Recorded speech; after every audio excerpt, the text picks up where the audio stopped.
দোলযাত্রা বা হোলি রঙের উৎসব, বসন্তের উৎসব এবং প্রেমের উৎসব নামেও পরিচিত। হিন্দু ধর্মের অন্যতম জনপ্রিয় এবং উল্লেখযোগ্য উৎসব এটি। হিন্দু বিশ্বাস অনুযায়ী বৃন্দাবনে রাধা ও কৃষ্ণের দ্বারা হোলি খেলা উৎসব পালিত হয়েছিল। বৈষ্ণব বিশ্বাস অনুযায়ী ফাল্গুনী পূর্ণিমা বা দোল পূর্ণিমার দিন বৃন্দাবনে শ্রীকৃষ্ণ আবির বা গুলাল নিয়ে রাধিকা ও অন্যান্য গোপীগণের সঙ্গে রং খেলায় মেতেছিলেন। সেই ঘটনা থেকেই দোল খেলার উৎপত্তি হয়।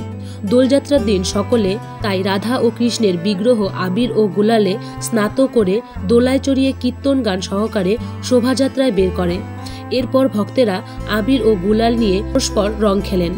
দোল উৎসবের অনুষঙ্গে ফাল্গুনী পূর্ণিমাকে দোল পূর্ণিমাও বলা হয়।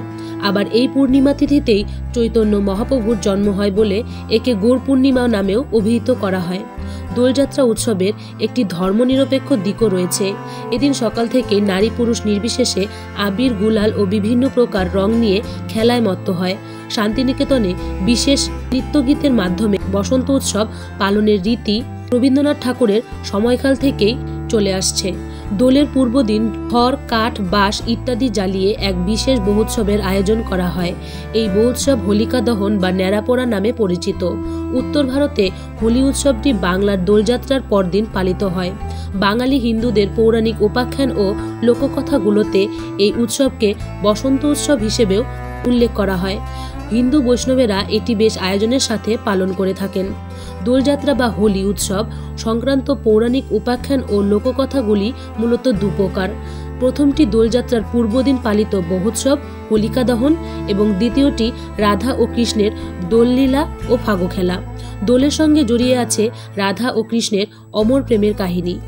কোথাও অশুভকে হারিয়ে শুভ শক্তির জয়, আবার কোথাও ঘন প্রেমের আখ্যান।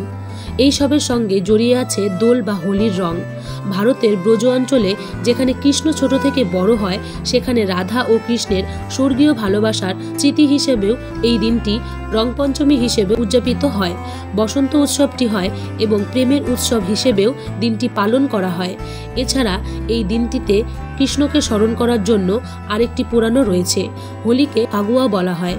হিন্দু পুরাণ অনুসারে কৃষ্ণ তার যৌবন হতাশ হয়ে ভাবে উজ্জ্বল বর্ণের রাধা ও অন্যান্য গোপীরা তার শ্যাম বর্ণের কারণে পছন্দ করবে কিনা। এতে কৃষ্ণের মা কৃষ্ণের হতাশায় ক্লান্ত হয়ে তাকে বলেন রাধার কাছে গিয়ে সে রাধার মুখমণ্ডলকে যে কোনো রঙে রাঙিয়ে দিতে পারে। এরপর রাধা ও কৃষ্ণ জুড়ি হয়ে যায়। রাধা ও কৃষ্ণের এই রং নিয়ে খেলাই হোলি বা দোলযাত্রা হিসেবে পালিত হয়। শিবের সাথে পার্বতীর বিবাহ হওয়ার পূর্বে পার্বতী শিবকে যোগ ও ধ্যান থেকে বাস্তব জগতে ফিরিয়ে আনবার জন্য বসন্ত পঞ্চমীর দিনে প্রেমের দেবতা কামদেবের সাহায্য প্রার্থনা করে। কামদেব এবং তার স্ত্রী রতি পার্বতীকে সাহায্য করার চেষ্টা করেছিলেন যাতে পার্বতী শিবকে তার স্বামী রূপে অর্জন করতে সক্ষম হন।